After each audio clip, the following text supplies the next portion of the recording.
परमपूज्य विश्ववंद्य भारतरत्न, ज्यांना सर्व भाषा आणि सर्व भाषेचं ज्ञान, सर्व विचाराचे संस्कार, आचार ज्यांच्याजवळ संघटित झाले होते आणि सर्व भारतवर्षाच्या सर्व मानवांच्या मनात अंतरंगात जे आहेत, एवढंच नव्हे की ज्यांच्या विचारामुळं आम्हाला आज भारतीय लोकशाही, भारतीय प्रजासत्ताकाच्या माध्यमातून संविधान प्राप्त झालं, कायदा तुमच्या आमच्या हातात आला, आपण सर्वजण सजग झालो, सर्व जाती जमातीचे, सर्व धर्माचे, मग ते ओपन असो, एससी असो, एसटी असो, एनटी असो, डीएनटी असो, सगळ्या जाती धर्माच्या लोकांना ज्यांनी सांगोपांग न्याय दिला. आणि मुख्य म्हणजे माझ्या या ठिकाणी उपस्थित असलेल्या उपासिका आणि सर्व माझे उपासक बांधव यांना मी आदरणीय डॉक्टर बाबासाहेबांच्या जयंतीच्या निमित्तानं सर्वांना मी विनम्रपणे विचाराने नतमस्तक होते. सर्व व्यासपीठावरील आमचे संबंधित राजकीय नेते, सर्व पत्रकार बंधू, सर्व राजकीय सामाजिक कार्यकर्ते, सर्वांना जवळपास 10 वर्षापासून मी फक्त या भूमीमध्ये बाबासाहेबांचा पुतळा विराजमान झालेला आहे त्या संदर्भातच बोलणार आहे. आणि माझं बोलणं कसं असतं, सत्य माहिती असतं, आगे न पिछे, जे आहे ते समोर बोलते मी त्या पद्धतीनं.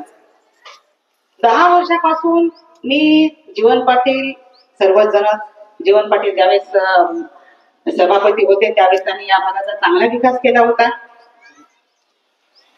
नारायणराजे कोलंबीकर दादा आहेत, आमचे वाघमारे बंधू आहेत आणि सर्व आमचे सन्मित्र आहेत.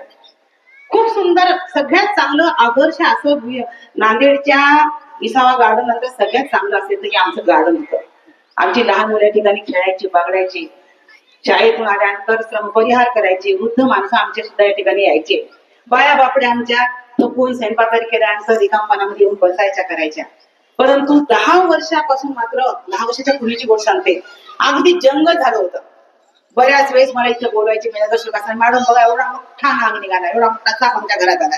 मी जायचे तर खरंच मारलेला साप दिसायचा मला. जंगल होतं, उपेक्षित असं हे उद्यान होतं. आणि त्यावेळेस मी पत्रकारांची एकदा पत्रकारांना बोलले की बाबा या ठिकाणी आपल्याकडे विकास करायचा आहे. तर बऱ्याचशा पत्रकारांनी सुद्धा या ठिकाणी दखल घेतली.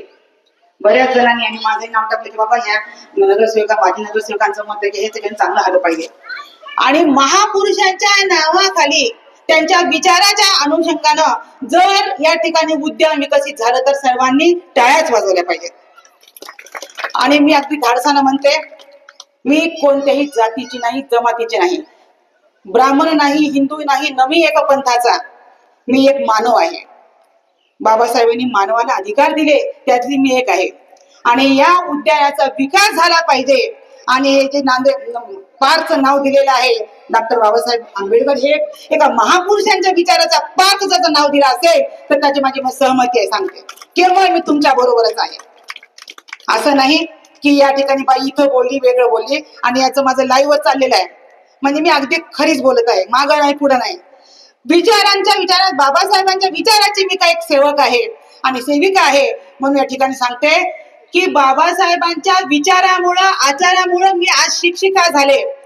सामाजिक अभियानामध्ये काम केलं म्हणून महाराष्ट्र शासनाचा दलित मित्र हा सन्मानाचा पुरस्कार मला वयाच्या 42व्या वर्षी मिळाला.